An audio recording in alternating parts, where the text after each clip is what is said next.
आप देख रहे हैं 10 के दमदार ट्रेड्स। मार्केट में आज आईटी काउंटर्स में एक अच्छा खासा मोमेंटम देखने को मिला है। टीसीएस के नंबर्स के बाद वो इंट्राडे में स्टॉक करीब 3% के गेंस दिखा चुका है। 4044 या 45 तक के हाई छूने के बाद अब 4033 पर है।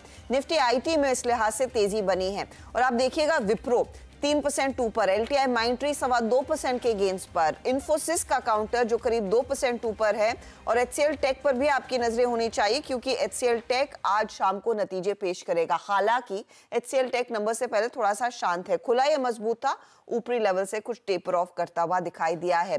जो इस समय कॉज ऑफ कंसर्न साबित हो सकता है वो है निफ्टी बैंक, क्योंकि वहां पर प्रेशर देखने को मिल रहा है। आप देखते ही देखते 60 पॉइंट नीचे, वैसे भी ज्यादा पॉजिटिव नहीं खुला था ये काउंटर, हल्की ये इंडेक्स हल्की बढ़त दिखा रहा था, फिर अपने हाई से कुछ रिट्रेस हो रहा है। दबाव एचडीएफसी, आईसीआईसीआई, कोटक जैसे स्टॉक्स की तरफ से बनता हुआ दिखाई दे रहा है। वीरू, ये क्या आज चिंता बढ़ाएगा निफ्टी बैंक? ये क्या टक्कर होगी निफ्टी बैंक मंदी की तरफ और निफ्टी आईटी तेजी में? हर्षिता, इधर एक बार पहले कंट्रीब्यूटर्स देखते हैं, आपके प्रश्न का उत्तर जुटाते हैं। हर्षिता, खुला ठीक ठाक, फिर कोलैप्स हुआ और एक बार फिर से 10 डे एक्सपोनेंशियल ग्रोथ की ट्रैजेक्टरी को पार करने में असक्षम। कंट्रीब्यूटर्स दिखाइए। डॉक्टर साहब, निफ्टी करिए, निफ्टी बैंक। हर्षिता ने प्रश्न जो किया है वो निफ्टी बैंक को लेकर किया है। निफ्टी आईटी अभी बहुत स्ट्रांग है, 38,200 के क्लस्टर में ऑलमोस्ट स्ट्राइक करता हुआ 38,100। Axis bank, bank of Baroda, IndusInd bank, federal bank. Harshita, दिक्कत वही पुरानी है, वो लिखा है वो एचडीएफसी बैंक, दिक्कत वही पुरानी है। सारा का सारा पुल बैक जो है ना, वो आई थिंक यही ख़राब कर रहा है।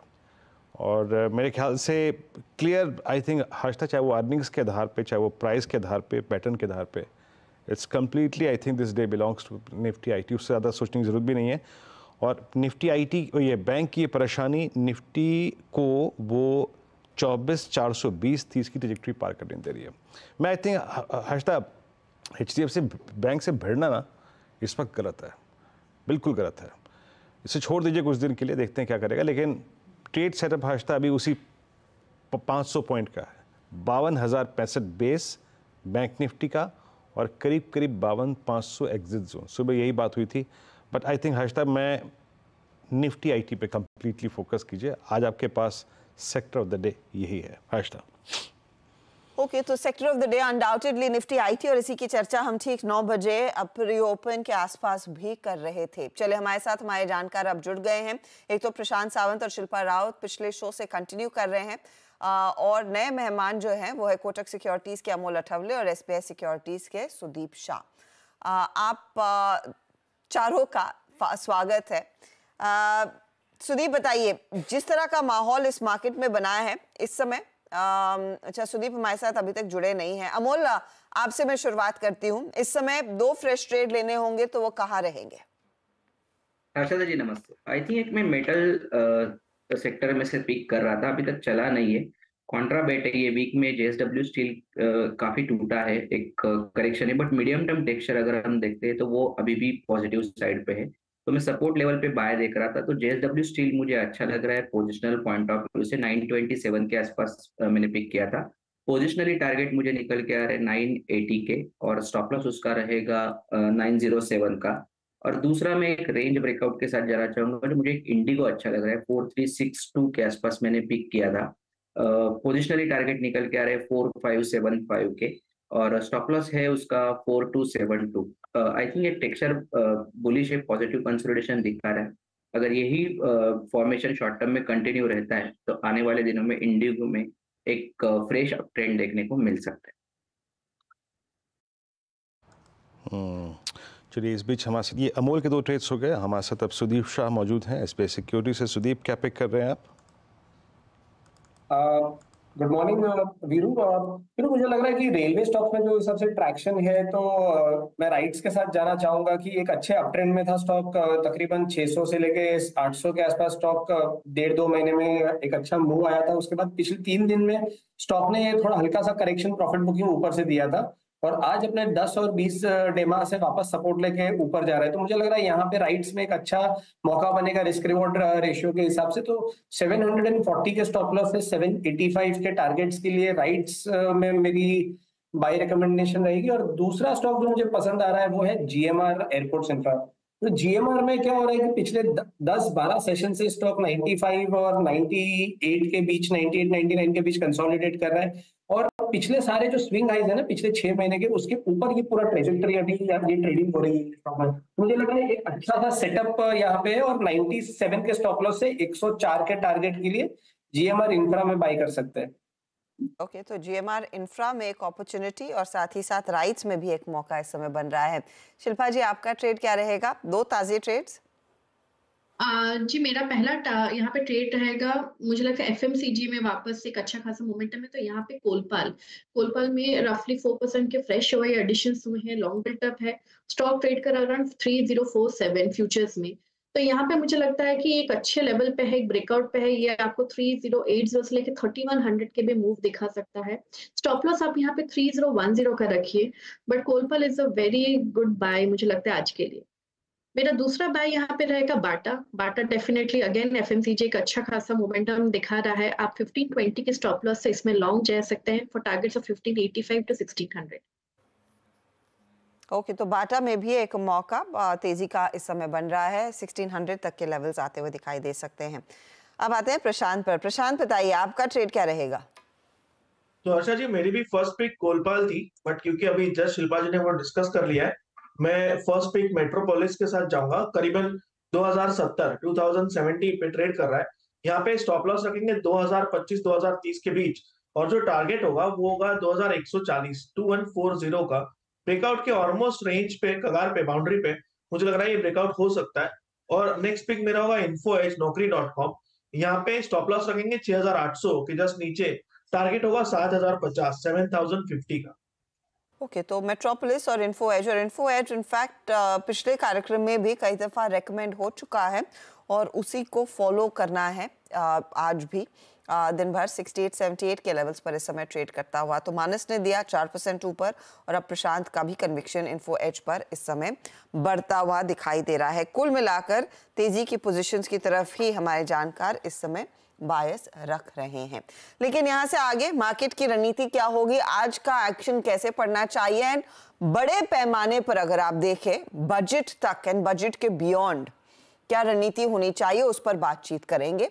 हमारे साथ जाने माने फंड मैनेजर और इकिगाई एसेट मैनेजर्स के फाउंडर और CIO पंकज टिब्रेवाल जुड़ रहे हैं। Pankaj, good morning. Pankaj, company का नाम मेरे को एकदम पसंद है। I've read that book. क्या उसी से इंस्पिरेशन मिली? यस हर्षदा, अगर आप देखें तो ये बुक काफी क्लोज है, एंड कंसेप्ट वाइज अगर आपके दर्शकों को बताऊं तो इसका मतलब है पर्पस ऑफ लाइफ। और अगर ये देखें इकिगाई होता क्या है, ये 4 चीजों का सम्मेलन है। What you are good at, what the world needs, what you are passionate about, and what you can be paid for. And हमें लगता है कि लास्ट 2 डेकेड से हम इन्वेस्टर्स के लिए कंपाउंड कर रहे हैं वेल्थ, एंड यही हमारा इकिगाई है। And that's why the companies name हम लोग ने इकिगाई रखा। Absolutely brilliant. अब मार्केट में भी ऐसा कुछ इकिगाई मिलेगा क्या इस समय, अगर कोई नया निवेश के लिए उतर रहा है? पंकज, तो अगर आपका व्यू और निवेशक का अगर टाइम होराइजन लंबा है तो मार्केट हर समय आपको कुछ ना कुछ ऑफर करने के लिए रहेगा। बट इस समय हमें लगता है कि एज इन्वेस्टमेंट प्रोफेशनल्स हमें रिस्क मैनेजर ज्यादा, फंड मैनेजर कम होना चाहिए। बिकॉज लास्ट 2-3 साल मार्केट बहुत चैरिटेबल रहा है हर निवेशक के लिए, एंड कहीं ना कहीं मुझे ये फील हो रही है कि रिस्क अंडर एस्टिमेट किया जा रहा है हर पोर्टफोलियो में, और वैल्यूएशंस कहीं ना कहीं बहुत ऊपर आ गए हैं। अगर आज हम देखें तो हमारा मार्केट कैप टू GDP 2007 में जो पीक किया था 150%, वहां पर वापस पहुंच गया है। एंड अगर हम फॉरवर्ड बेसिस पर भी देखें, specially mid and small caps, तो कई सेक्टर्स में एक बबल जोन, एक फ्रॉथी जोन डेवलप हो गया है। और यहाँ प्रॉब्लम यह है कि गलतियां होने की संभावना बहुत ज्यादा है। तो इस समय थोड़े से कॉशियस होके नेक्स्ट 12-18 महीना हमें ठीक से नेविगेट करना होगा मार्केट में। और हमें लग रहा है कि जो इस तिमाही के और नेक्स्ट तिमाही के नतीजे आएंगे वो थोड़ा स्लो हो सकता है। लास्ट ईयर अगर हम देखें तो NSE 500 कंपनियों ने करीबन 30% इंक्रीज किया मुनाफे में, बट इस साल हमें लगता है कि ये नंबर 30% से घटकर 13 से 15% के बीच में होगा। और जब ये नंबर होगा तो इस टाइप की वैल्यूएशंस को सस्टेन करना थोड़ा डिफिकल्ट हो सकता है मार्केट में। और हमें लग रहा है नेक्स्ट 6-8 महीने में चाहे क्या ट्रिगर होगा वो तो बाद में ही पता चलेगा हाइंडसाइट में, बट थोड़ा सा केयरफुल रहना चाहिए। कई सेक्टर्स, कई जोन जहां पर बबल वैल्यूएशंस हो गए। बबल वैल्यूएशंस के लिहाज से पंकज, आपको कौन सा वो एक सेगमेंट लग रहा है जहां से इस समय ही दूरी बना लेनी चाहिए? क्योंकि जो बड़ा ट्रिगर आएगा वो इनफैक्ट 2 हफ्तों में है। वो बजट रहेगा 1.5 हफ्ता टू बी प्रिसाइज। उससे पहले कहीं पर आपको लग रहा है कुछ कॉशन सेट इन होना चाहिए या फिर लोगों को थोड़ा सा सतर्क होना चाहिए? हाँ, मतलब अक्षरा जी, अगर मैं आज काफी सारी कंपनियों को देखता हूँ तो एक चिंताजनक विषय आ रहा है कि काफी सारी कंपनियां अनरियलिस्टिक एक्सपेक्टेशंस स्टॉक प्राइस में दिखा रही हैं। फॉर एग्जांपल, अगर मैं पूरे इंडस्ट्रियल कैप गुड्स को देखता हूँ, ये 5-10 साल में हमारा make in India factory to the world concept सही है, बट नियर टर्म में जो एक्सपेक्टेशंस बिल्ट इन है वो बहुत ज्यादा है और वैल्यूएशंस 50 से 100 PE के बीच में ट्रेड कर रहे हैं। तो वहां पर थोड़ा सा सतर्क रहना चाहिए। सेकंड, आप कई कंपनियों में देख रहे हैं कि मार्केट कैप 20 से 30 हजार करोड़ है, लेकिन वो कंपनियां कैश फ्लो लास्ट 5 साल से नहीं बना रही। एंड फाइनली हमारा ये मानना है कि top line is vanity, bottom line is sanity, but cash in bank is reality. अगर कोई कंपनी के पास कैश फ्लो नहीं है, खाली मुनाफा बढ़ाता जाए, तो वो अकाउंटिंग प्रॉफिट है, फाइनली वो कहीं ना कहीं प्रॉब्लम आएगी उस कंपनी के अंदर। और अभी हम देख रहे हैं कि सारे निवेशक ये बेसिक जो इन्वेस्टिंग की होती है उसे इग्नोर कर रहे हैं और नरेटिव्स और मिथ्स के तरफ कैरिड अवे हो रहे हैं। वहां थोड़ा सतर्क रहना चाहिए, बिकॉज फाइनली अगर कैश फ्लो नहीं है तो कंपनियों का ग्रोथ प्रॉब्लमेटिक होगा। तो ये सारे चीजों को आप बेसिक्स ऑफ इन्वेस्टिंग के ऊपर वापस चले जाए, मिथ्स और नरेटिव्स को इग्नोर करें, तो हमारे हिसाब से जर्नी ठीक रहेगी। बट अगर आप उसमें गलती करते तो कहीं ना कहीं इसका आपको भरपाई करना पड़ेगा। अच्छा पंकज जी नमस्कार, वीरेंद्र बोल रहा हूँ दिल्ली स्टूडियोज से। बैंकों के लिए बीते 2 साल काफ़ी अच्छे रहे, मतलब इसमें से अगर मैं 8 क्वार्टर्स को देखूं तो जिसमें वो दौर था जब रेट कट्स हो रहे थे, आप स्ट्रॉन्ग NIMs एंजॉय कर रहे थे, फिर लास्ट 2 क्वार्टर्स से NIMs स्टॉप आउट हो गए, उसके संकेत मिलने लगे। बट 2 चीज़ें हैं, एक स्ट्रगल है डिपॉजिट ग्रोथ, उस पर बैंक स्ट्रगल कर रहे हैं, और सेकंड चीज़ है substantial drop in CASA deposits, जो लो कॉस्ट डिपॉजिट होता है। आप इसके मद्देनज़र बैंक्स पे व्यू क्या रखते हैं? जब आपका ये कोशिश, जो मैं कॉशिश कमेंट्री सुन रहा था, बैंक्स पे इस मद्देनज़र आपका व्यू क्या है? तो वीरेंद्र जी, आपने बहुत सही पॉइंटर्स को हाईलाइट किया है बैंकिंग पर। और अगर रिलेटिव वैल्यूएशन में देखें तो आज बैंकिंग एक सेक्टर है जहां पर आप वैल्यूएशंस आपके फेवर में है, रिस्क रिवॉर्ड आपके फेवर में, और काफी जो नेगेटिव्स हैं वो प्राइस्ड इन है। डिपॉजिट एक चैलेंज है, एंड हम सारे बैंकों के अपडेट को देखें जून तिमाही के, उनमें दिखा कि कासा काफी प्रेशर में है और उसके कारण जो निम है, नेट इंटरेस्ट मार्जिन, वो भी प्रेशर में रहेगा। लेकिन उसके बावजूद अगर हम लास्ट तिमाही जो मार्च का तिमाही देखा था, उसमें 87 बैंकिंग एंड फाइनेंशियल कंपनीज है पूरे 500 कंपनियों में इंडिया, जिसमें कि बैंक्स, NBFCs, इंश्योरेंस, सारी कंपनियां आ जाएंगी। और उसमें ये दिखा कि उन्होंने स्टिल 24% अर्निंग्स ग्रोथ डिलीवर की। हमारा ये मानना है कि आने वाले ये साल में भी डिस्पाइट ऑफ NIM प्रेशर और credit cost being best, banking and financial कंपनियां ओवरऑल मार्केट से बेहतरीन कर सकती है in terms of earnings growth, और वैल्यूएशन इतनी अनडिमांडिंग नहीं है। तो हमारा रुझाव पॉजिटिव रहेगा, स्पेशली प्राइवेट सेक्टर बैंक्स की तरफ है।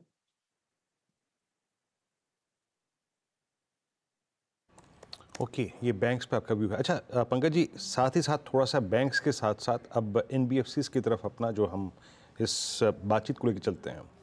अब NBFCs में भी 2 तबके और थे, HFCs, दूसरा था गोल्ड फाइनेंस कंपनियाँ। गोल्ड फाइनेंस कंपनियों के पीछे गोल्ड की प्राइस में इजाफा ये बड़ा कारण था। और HFCs ने बीते 6 महीने में डोमिनेट किया, I mean chasing real estate and real estate ancillary.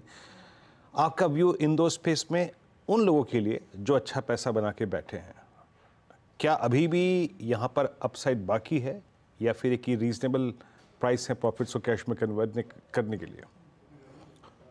Varinder जी, अगर आप देखें तो मेरे हिसाब से HFC जो है एक ग्रोइंग सेक्टर है और हमें लगता है कि यहाँ पर डिमांड फॉर लोन काफी स्ट्रॉन्ग रहने वाला है आने वाले फ्यू सालों में। और रियल एस्टेट पर हमारा रुझान पॉजिटिव है अंडरलाइन। हमें लगता है कि हम मिडल ऑफ द साइकिल में है, एंड ऑफ द साइकिल में नहीं है, और 4-5 साल की रियल एस्टेट में तेजी और चल सकती है। अगर अंडरलाइन व्यू पॉजिटिव है और डिमांड फॉर लोन अगर ग्रो किया तो जो भी housing finance companies, obviously risk आपको देखना पड़ेगा किन कंपनियों में क्या रिस्क है और वैल्यूएशन रिस्क कहाँ पर सबसे ज्यादा है। अगर उसको आप सिक से संभाल लिए तो ये एक स्ट्रॉन्ग ग्रोथ एरिया रहा है। इवन बैंकों के लिए भी अगर आप देखें कि कौन से पोर्शन उनके लोन ग्रोथ में सबसे ज्यादा है, तो वो एक हाउसिंग दिखता है, एक पर्सनल लोन दिखता है, कॉर्पोरेट क्रेडिट आज भी सबड्यूड है। तो हमें लगता है कि हाउसिंग फाइनेंस कंपनियां काफी ठीक कर सकती है। लेकिन पूरे NBFC सेक्टर में अगर आप देखें तो वैल्यूएशन इतने रीजनेबल नहीं है, काफी महंगे हैं। और कहीं ना कहीं एक चीज लोग मार्केट इग्नोर करते हैं कि अगर आप RBI का एनुअल रिपोर्ट देखो तो उन्होंने एक चीज मेंशन किया है कि जिस तरह बैंक्स में CEO के अपॉइंटमेंट के लिए बैंक बोर्ड को RBI से अप्रूवल लेना पड़ता है, आज वो HFC और NBFC में वो चीज नहीं है। हो सकता है, उन्होंने अपने एनुअल रिपोर्ट में लिखा है कि आने वाले समय में ये चीज उनके लिए भी आ सकती है। तो ये अगर आया तो थोड़ा रेगुलेटरी ओवरहेड हो सकता है, and over a period of time ये चीज हमें नजरअंदाज नहीं करनी चाहिए। पंकज, जब आज के पर्सपेक्टिव से टेक्नोलॉजी कंपनियों में एक अच्छा खासा रुझान बना है, आई एम श्योर आपने TCS की कॉन्फ्रेंस कॉल के डिटेल सुने हैं या पढ़े हैं। कंपनी अभी भी ये नहीं कह रही है कि द वर्स्ट इज ओवर, हालांकि उसके कुछ साइंस ड्रॉप करने लगी हैं। क्या इनके नंबर्स जो कांस्टेंट करेंसी ग्रोथ आई है, आई एम श्योर आप स्पेसिफिकली कंपनी पर कमेंट नहीं करना चाहेंगे, अगर कर सकते हैं तो प्लीज गो अहेड। सिग्नल्स है कि परहैप्स ये रेवेन्यू जो बॉटम आउट होना था वो मामला हो चुका है, अब यहाँ से कुछ टेलविंड्स ही पकड़ेंगी ये कंपनियां और कुछ बेहतरी देखने को मिल सकती है IT में? ये सशता जी, अगर आप देखें तो हमें ये उम्मीद थी कि ये क्वार्टर इतना स्ट्रांग नहीं रहेगा IT कंपनियों में, बट इंक्रीमेंटल हमारा चैनल चेक्स ये सजेस्ट कर रहा है अक्रॉस द, और जो भी डेटा पॉइंट्स हम यूरोप और US से देख रहे हैं कि इंक्रीमेंटल डिमांड पिकअप होना स्टार्ट होना चाहिए। और वो कल TCS की कमेंट्री में भी हमने सुना कि ओवरऑल सेक्टर में पिकअप स्टार्ट हुआ है। कई सेक्टर जो BFSI और बाकी सबड्यूड थे, वहां पर उम्मीद है कि आने वाले तिमाहियों में बेटर होगा। और अगर ओवरऑल सेक्टर की वैल्यूएशंस को देखें तो इतनी महंगी नहीं है रिलेटिव टू द मार्केट। लेकिन एक चीज ध्यान रखने की है कि इन कंपनियों में single digit earnings growth overall sector का रहेगा, बिकॉज उनकी बेस काफी बड़ी है। उस बेस पर और ग्रोथ लाना थोड़ा सा चैलेंज हो सकता है, बट एक भाव पर सेक्टर अट्रैक्टिव है, बिकॉज ये एक सेक्टर है जो कैश फ्लो निकालता है, एंड कैश प्रोड्यूसिंग कंपनियां हैं, वेरी स्ट्रॉन्ग कंपनियां। तो कोई भी कंपनी जब आपको 4 से 5% फ्री कैश यील्ड पर मिले, वो खराब के मार्केट में ही मिल सकती है जब डिमांड एनवायरनमेंट खराब हो, लेकिन वो कैश फ्लो आपको एक डाउनसाइड प्रोटेक्शन दे देती है। तो ये हिसाब से अगर देखें तो IT नेक्स्ट 12-18 महीने से एक सेफ जोन है जहां पर आपको रिस्क कम है। आज के मार्केट में मेरा ये रुझाव है कि capital preservation should be more than capital appreciation. अगर आप कैपिटल प्रिजर्व कर लिए इस साइकिल में, तो आने वाले साइकिल में आप पार्टिसिपेट कर सकते हो। तो गलतियां कम करनी है, कैपिटल प्रिजर्व करना है, उस अगर माध्यम से देखो तो IT एक सेफर जोन लगता है। हाल फिलहाल में ये हाइब्रिड गाड़ियों को लेकर काफी ज्यादा interesting view points Uttar Pradesh में आए। ऑफ कोर्स वो शायद पॉलिसी और रिवाइज होगी, रिफाइन होगी, लेकिन ये ईवी वर्सेस हाइब्रिड की जो जंग छिड़ी थी और उसमें क्लियरली वो हाइब्रिड के केस में मारुति की सेल्स पिकअप होने लगी courtesy the tie-up they've done with Toyota, वो बहुत सही बैठा था। लेकिन इस समय ऑटो सेक्टर पर आपका रुझान क्या रहेगा पंकज? कंसिडरिंग एक तो मॉनसून में पिकअप, वो भी एक अच्छा साइन है, उस लिहाज से भी टू व्हीलर साइड पर डिमांड बनती दिखाई दे सकती है, लेकिन ये फोर व्हीलर सेगमेंट और ये एसयूवी वाला मार्केट जो सबसे ज्यादा एक्शन में रहा है इन कंपनियों के लिए। हमारा रुझाव ऑटो के तरफ पॉजिटिव है, लेकिन इसमें 4 सेगमेंट्स हैं, two wheelers, four wheelers, commercial vehicles और ट्रैक्टर्स, जिसको हम फार्म इक्विपमेंट।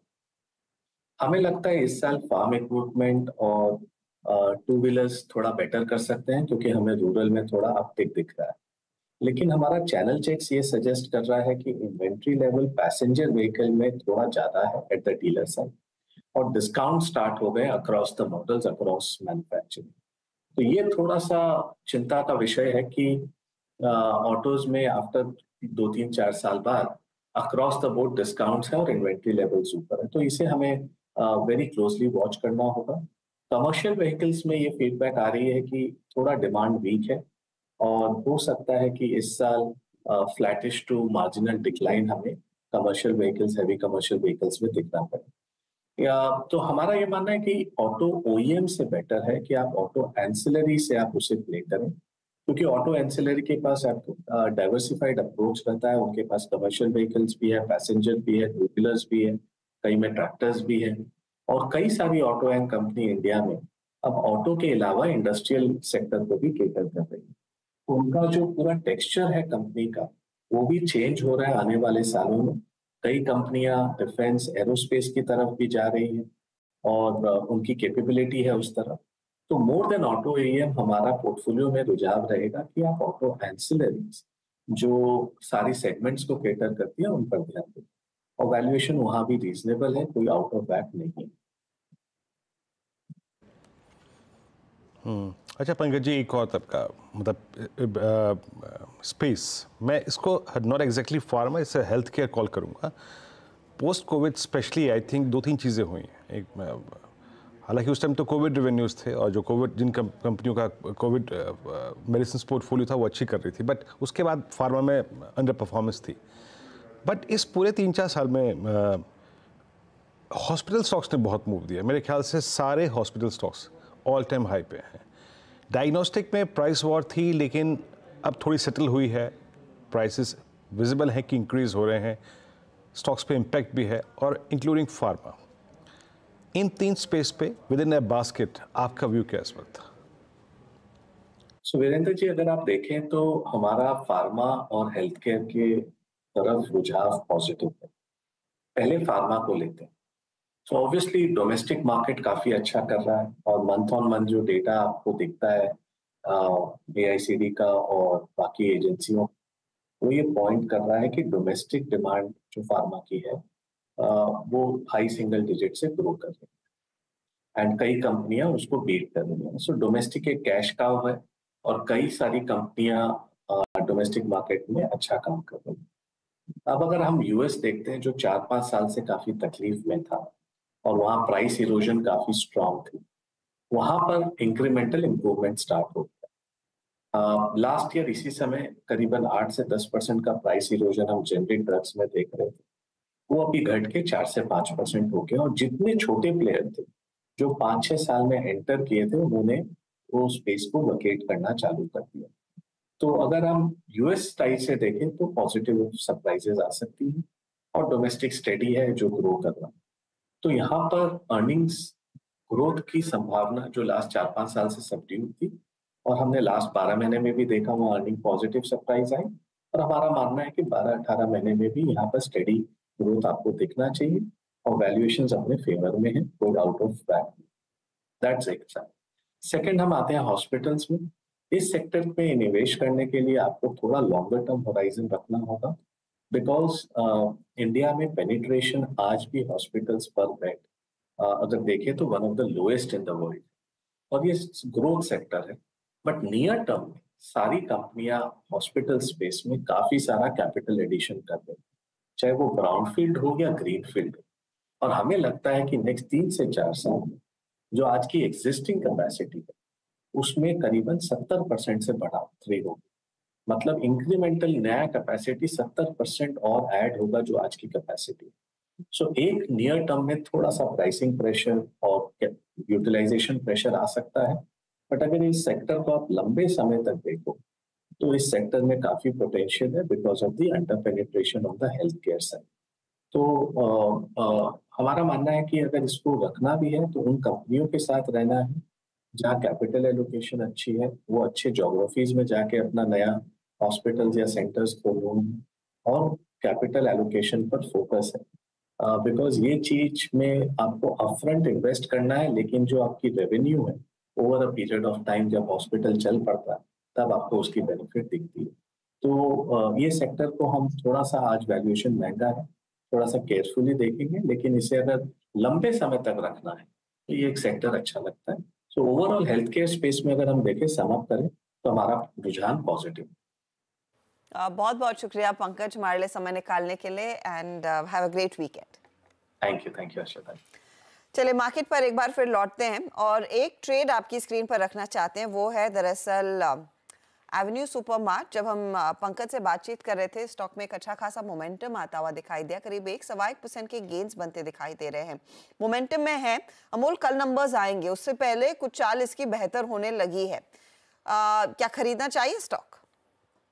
मोमेंटम में है, आई थिंक एक रेंज से बाहर निकल रहा है। आज का डे हाई इंपॉर्टेंट रहेगा, अगर ये 5000 के ऊपर कंसिस्टेंटली ट्रेड होता है तो मुझे लगता है ये मोमेंटम और बढ़ेगा। ऑन द फ्लिप साइड आज का 4900 या आज का डे लो ये एक इम्पॉर्टेंट सपोर्ट लेवल रहेगा। अगर उसके ऊपर रहता है तो आई थिंक चांसेस है कि ये स्टॉक आने वाले दिनों में एक फ्रेश अप ट्रेंड रैली दे सकता है। ओके, एक फ्रेश अप ट्रेड की गुंजाइश यहाँ पर बनती हुई दिखाई दे सकती है, एक अपॉर्चुनिटी यहाँ पर साफ देखने को मिल रही है। अच्छा, एक तो और ट्रेड मैं आपके सामने रखना चाहती हूँ और फिर ऑफ कोर्स हम रोहन की तरफ बढ़ेंगे। Sudeep, very quickly, L&T finance में थोड़ा थोड़ा करके मोमेंटम आ रहा है। सुबह में हम श्रीराम फाइनेंस की बात कर रहे थे, चोला इन्वेस्टमेंट देखा, लेकिन L&T फाइनेंस के आपके रेडार पर आया है अब?